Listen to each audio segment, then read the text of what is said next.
Assalamualaikum warahmatullahi wabarakatuh. A'udzu billahi minasyaitonir rajim. Bismillahirrahmanirrahim. Alhamdulillahirabbil alamin. Wassalatu wassalamu ala anbiya mursalim ala sayyidina wa maulana Muhammadin sallallahu alaihi wasallam wa alihi washabkajak mangin la kaula wala quwata illa billah ngalil azim amma ba'du. Dumateng para lenggah ingkang boten hangrasuk agami Islam, kaula aturaken salam sejahtera, sugeng siang, rahayu ingkang pinanggih. Sampun dumugi mangsa kala dumawaing kodrat parikedah netepi darmaning asepuh. Mastuti lila dawuhing para kina anggenira ami maha putra mahargya siwi. Kawula nuwun mugi keparenga nderek ngirangi wekdal sawatawis gempil kamardikan handika sami senadyan nedeng-nedengi sakeca anggendika pinarak lenggah wawan pangandikan. Kawula ingkang kapiji ingkang kautus sulih josilih sarira matur ing ngarsa handika sami ngemban dawuh saking anak Mas Yoto Sarimbit garwa ingkang ing rikalenggan siang punika panjenenganipun boten tegel boten kuwawa matur piyambak ing ngarsa handika sami awit rumaos bombong ing penggalihipun hamirsani rawuhing kadang mitra dasih tanggi tepalih menapa dene para tamu ingkang sampun hambalabar hangebaing terup jejel riel anggendika pinarak lenggah mung perlu nderek mangayu bagya anggenipun hamengku gati Adimas Yoto Sarimbit garwa. Wadene saderengipun monggo handika sami sareng-sareng kawula dherekaken ngaturaken raos syukur ingkang kekanthi puja miwah puji kunjuk ing ngarsa dalem zat ingkang maha agung Allah subhanahu wa ta'ala ingkang sampun paring murah dumateng sedaya para umatipun. Kawula dalasan handika sami saged sareng-sareng mangempal manunggal ing balismanipun anak Mas Yoto Sarimbit garwa kanthi suka raharja basuki mulya. Shalawat salam kunjuk dumateng Baginda Nabi Agung Muhammad sallallahu alaihi wasallam. Nabi ingkang pungkasan ingkang sampun paring pitedah, paring contoh, paring tauladan dumateng sedaya umatipun. Ingkang ing benjang kita unduh sabaatipun bilih sampun dumugi titi laksana yaumil kiamat. Halantaran kawula anak Mas Yata sarimbit garwa ngaturaken sugeng rawuh sugeng siang saagenging panuwun ingkang tanpa winates, agenging panuwun ingkang tanpa pepindhan katur dumateng para lenggah sami ingkang sampun kersa hangiklasaken wekdal rawuh angrawuh ingkang dados undanganipun ingkang undangan kala wau wujudipun kekanthi uleman ingkang resmi saha sah wadene saperangan namung lewat jawil ajejawilan hingga saking manunggaling kersa handika sami saged angrawuhi kanthi suka raharja basuki mulya. Para lenggah ingkang minulya, wigatos sing kersa handika sami kaaturan rawuh dipun suwun manunggaling idi pangestu anggenipun Hambisuda netakaken putranipun ingkang sesilih asma Bagus Johan. Kenging kawastanan Durga Mendak Kala Sirna Lire upami badhe wonten kala ingkang tumama dhateng putu kula Johan. Kala-kala wau kebura ibring angin kleruta ilining tirta ilang bajang sawane kari gelis gedhe tur pinter sekolahe. Mugi ing benjang bilih sampun ngancik kadewasan sampun cekap anggenipun pados panggula wentah sageta mikul dhuwur mendem jero dumateng asmane Rama kaliyan ibunipun. Lire mikul dhuwur mbekta asmane Rama ibu kanthi ingkang sae mendem jero saged nggembol wewadi Rama ibunipun. Para lenggah ingkang minulya, ugi anak Mas Yata sarimbit garwa ngaturaken genging panuwun dumateng penyanipun Bapak Kepala Desa Gesian lumebereng Muspika Kecamatan Pakel ingkang sampun paring palilah wujudipun serat sah izin resmi anggenipun Hamengku Gati Purwa Madya Wasana. Para lenggah ingkang minulya, anak Mas Yata sarimbit garwa lelantaran kawula nyuwun duka ingkang kathah dumateng para lenggah sami senadyan sawatawis dangu anggenipun tata titi hang rantam hang otak-atik hang ngetik benik rawuh ndika sami badhe kasubya wondene dumugi titi laksana ing ari kalenggan siang punika ingkang angka setunggal wujudipun jawah budidayane menungsa mboten saged ngungkuli garise kang kawasa. Mila jawah ingkang kados ngaten menika kala wau wujudipun kanugrahan ning nyuwun kanthi sanget sedaya sageta sareng-sareng dhateng ngarsanipun Allah. Jawah menika enggal nyisih sing ka kulon nebana kulon, kolor nebana lor kana, ka kidul neba kidul kana, ka wetan ya nebana wetan kana, njur kususe desa Gesian enggala trenceng lan terang temerang.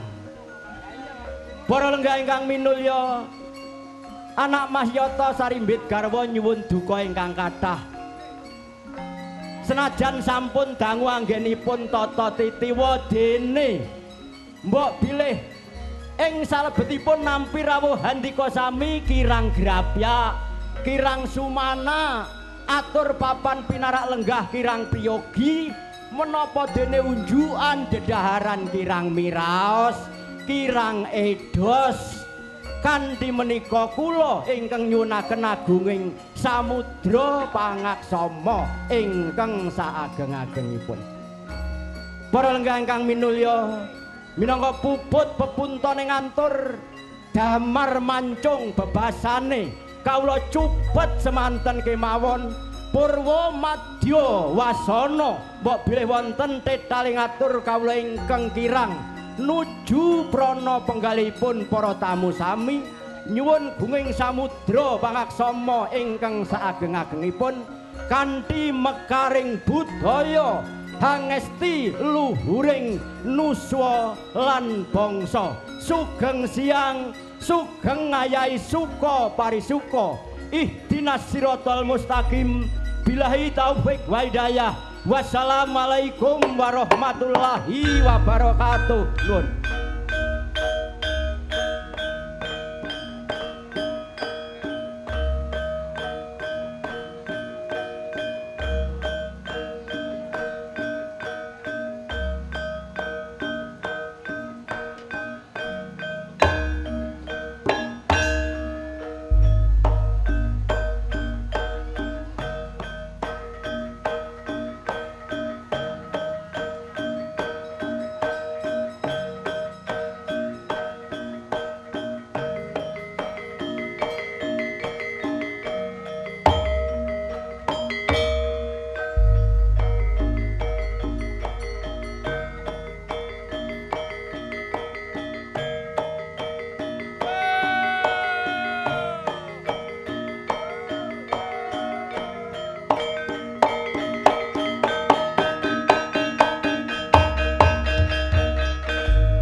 emosi aku jajan nanging kowe ora ngerti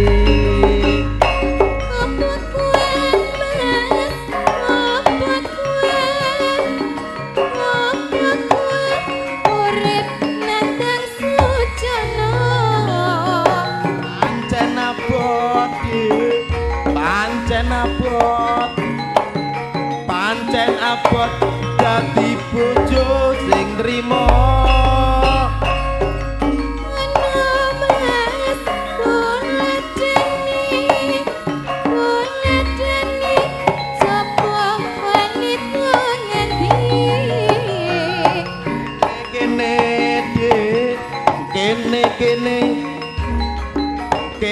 kene lunggu otak kandhani ya sembodro garwa Raden Dananjaya katon ayu kumpul para marune Nuranista nanging malah Nyagrawati bebarengan lebur ing tresna suci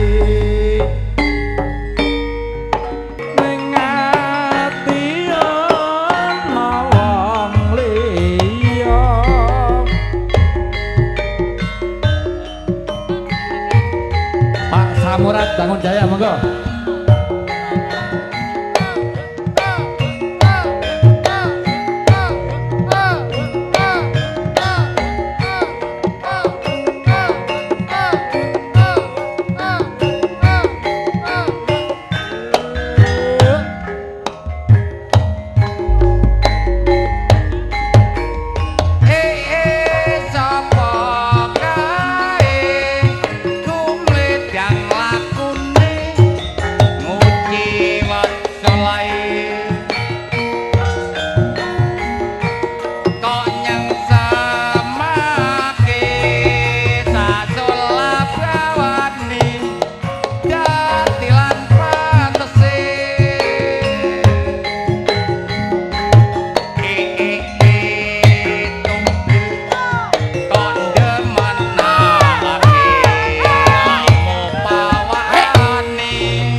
Tunggaling nyingkrehne iki ya iki lho nah.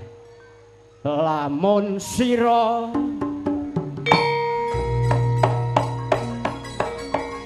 Anggagara kakeh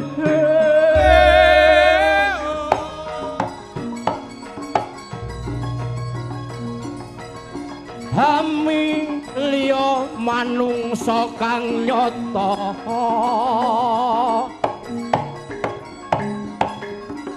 ingkang becik marta bate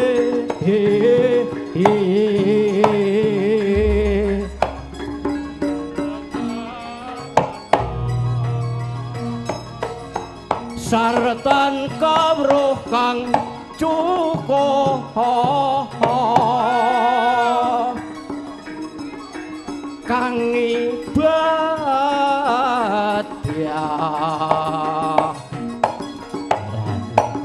wirahi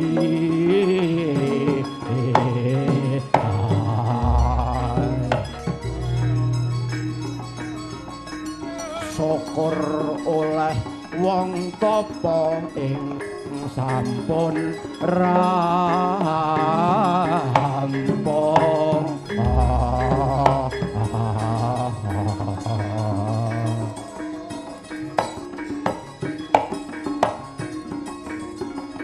datan mikir duwe ing liyan iku pantah sira kuranana kaki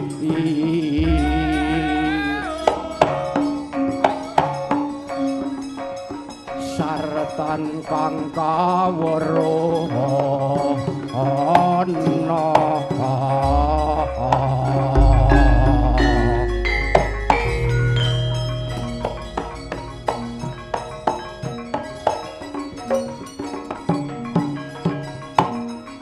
iki sira wong apa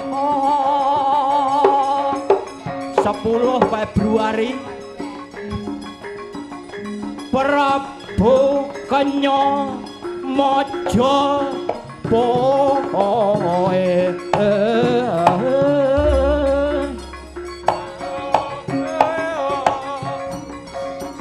kekasih Damar Sasangka atma manto nengke pati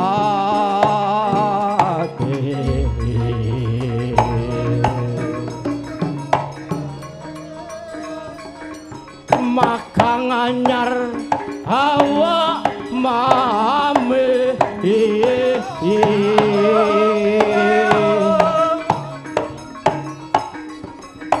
Lasta Bisma Prata ing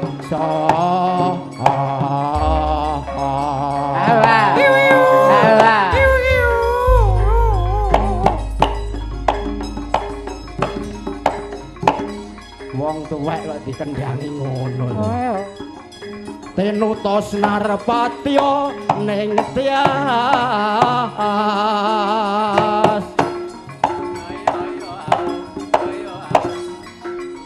ngono ki kinen maca murdan tadi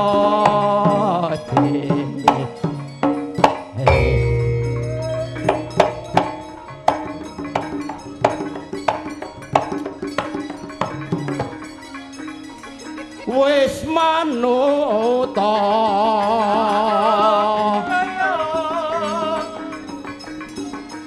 minak jingga surasa ingsun bandha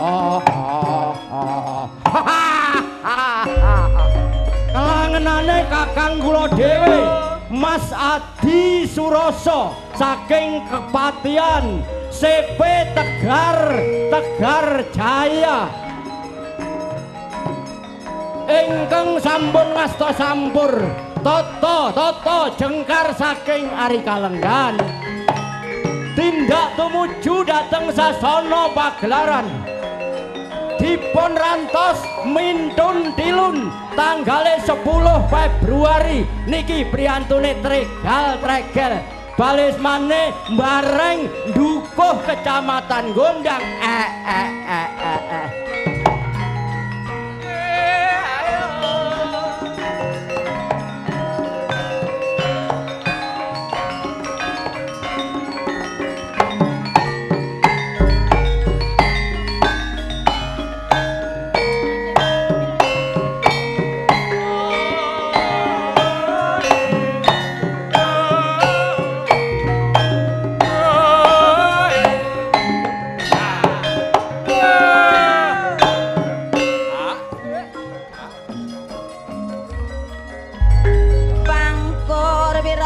malamba gala-gala jangkrik slendropa dat mayura uga dadi sarana manunggal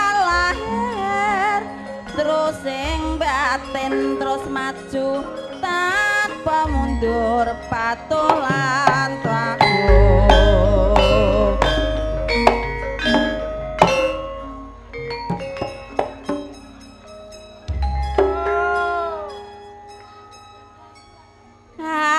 aduh kakak gendho enggak mrene tolong ana aku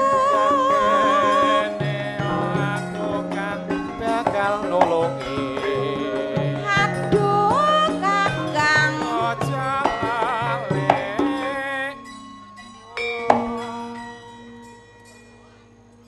pancen ngono luwe becik prasaja iya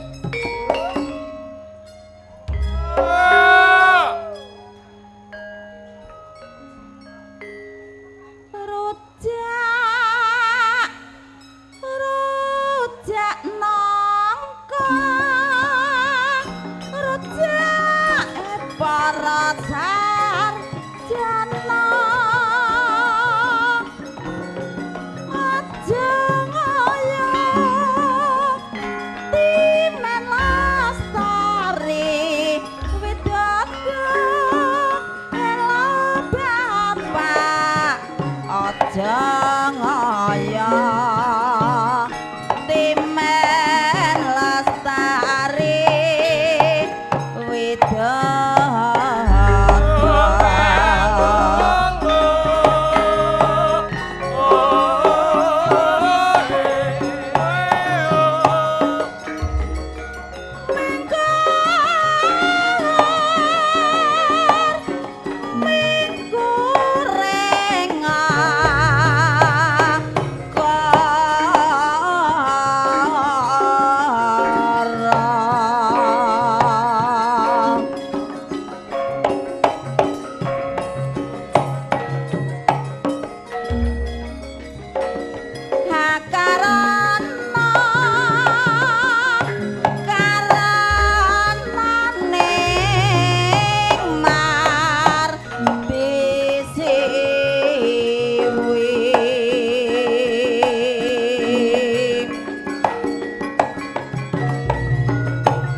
memang bungas klo ikam senyum kalong hatiku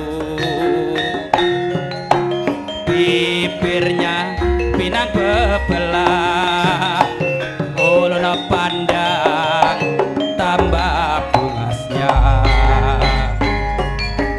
sing ulun naksir pian apa pian udah pergi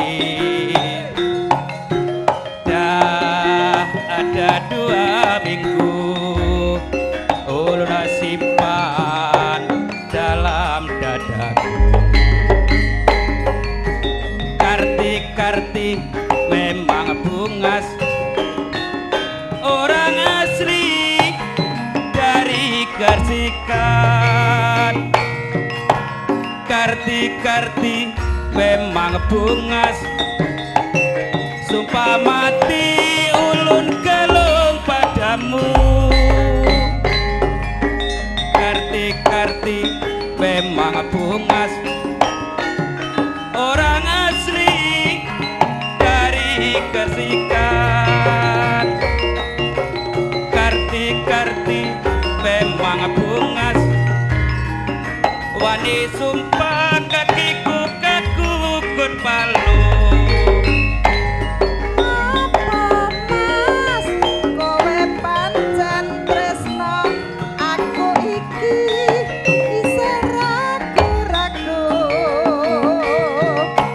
yen pancen tresno cepet lamar marang wong tuaku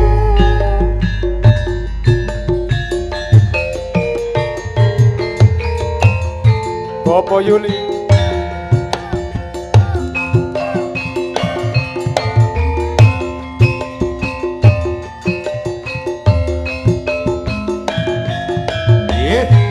terang rame yo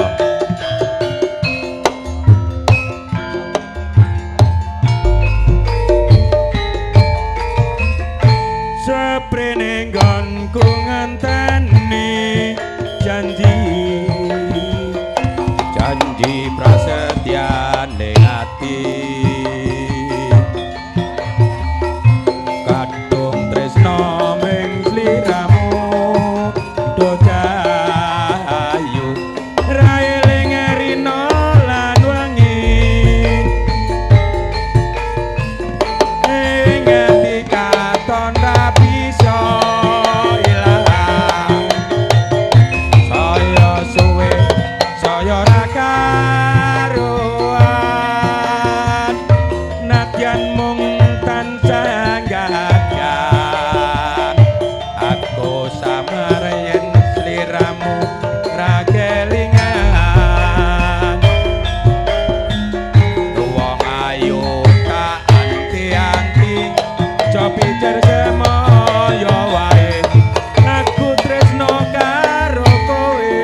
rasa sampur kawula Sutya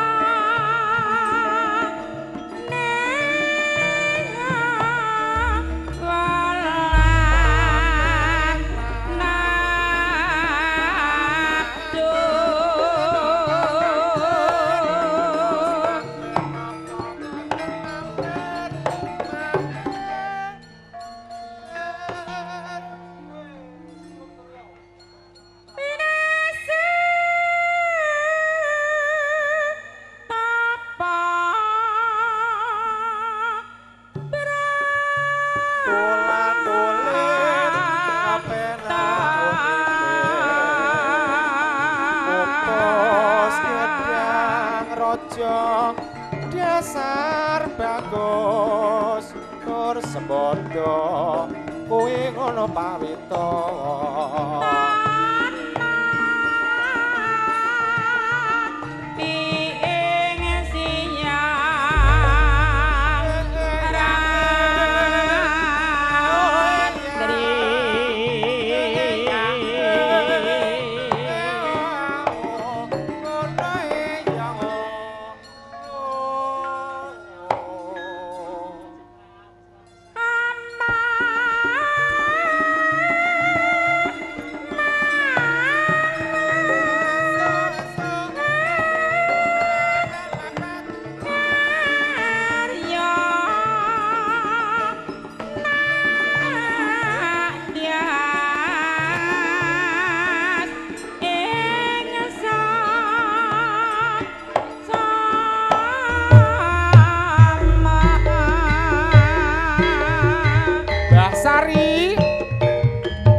Senin Kemis poso tansah tak lakon Bota penting pengen kang payu rapi Apa pancen wong teko jodohku Nglamar ping 7 rondo perawan padha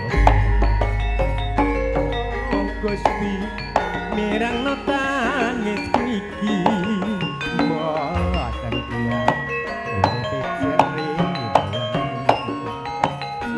Gusti wasana awak iki umur pun kathah jodoh kula wonten dewa no tumetes indah jodoh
Niki bojo telu katujuaken bapak kakek saking kesian.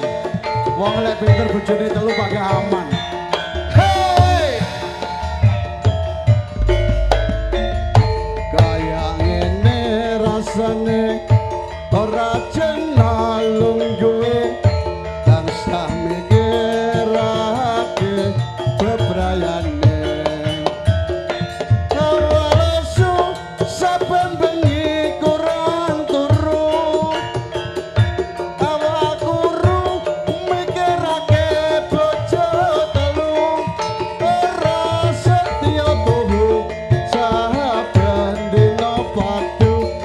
Tobat ora kuat sing tuwa njaluk dipegang nomor loro jaluke ben